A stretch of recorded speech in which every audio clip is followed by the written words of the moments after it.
Programang ito ay rated SPG. Striktong patnubay at gabay ng magulang ang kailangan. Maaaring may masiselang tema, lengguwahe, karahasan, sexual, horror o droga na hindi angkop sa mga bata.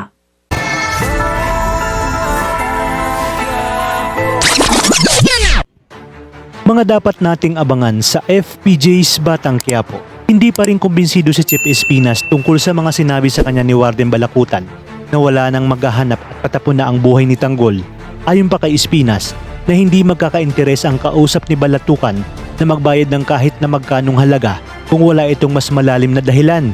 Kaya naman minarapat niya na siya mismo ang kumausap dito at dahil alam ni Olga na hindi papayag si Espinas sa kanyang mga gusto, ay mas minabuti nitong itago at wag ipaalam na siya ang taong kausap ni Balatukan dahil alam niya nga nakasanggang dikit ito ni Ramon at minsan niya nang napatunayan na kay Ramon ang buong katapatan ni Espinas dahil sa laki ng utang na loob nito kay Ramon.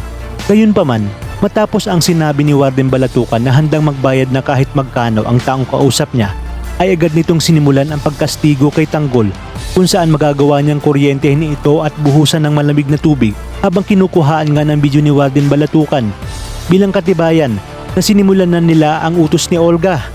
Ngunit habang tumatagal ay mapapansin ni Chip Espinas na parang pamilyar ang mukha ni Tanggol kung kahit napaisip siya ng matagal hanggang sa maalala niya nga ang mukha ni Ramon Montenegro 20 taon na ang nakakaraan kung saan nakulong nga ito sa bilibid at sinabi niya sa kanyang sarili na kamukhang kamukha niya nga ito.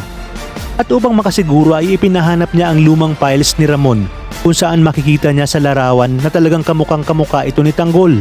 Dito nga ay itatanong niya kay Tanggol kung kilala ba o mano nito si Ramon Montenegro. Sasagot naman si Tanggol na wala siyang kilalang ganong tao. Kung kaya't dito napaisip si Chip Espinas na marahil may kinalaman si Ramon kung bakit gustong-gustong ipaligpit ng taong nag-utos kay Balatukan si Tanggol. At para makumpirma niya na hindi konektado sina Tanggol at Ramon, ay magagawa niya ng tawagan si Ramon upang itanong kung kaano-ano ba nito ang isang Jesus Nazareno de Magiba alias Tanggol dahil kamukhang kamukha niya umano ito ng kabataan niya at ang bagong salta pa lamang sa sapiitan. Dito nga ay laking gulat ni Ramon dahil sa mga sinabi ni Chip Espinas, lalo na nang sabihin nito na may isang tao umano na handang magbayad ng malaking halaga para sa ulo ni Tanggol. Agad namang hiningi ni Ramon ang larawan ng sinasabing Tanggol ni Espinas kung kaya't dito niya na nakumpirma na ito nga ang nakita niya sa hotel at malakas ang kutob niya na anak na ito at binilog lamang siya ni na Olga at David. Sa inyong palagay, matutuloy pa kaya ang kasal ni na Ramon at Mokang sa oras na malaman ni Mokang na si Tanggol pala ang tunay na anak ni Ramon Montenegro? Kaya namang kapamilya, tutok lang dahil marami pa tayong dapat abangan dito lang sa pambansang teleserye ng Sambayanan, ang FPJ's Batang Quiapo.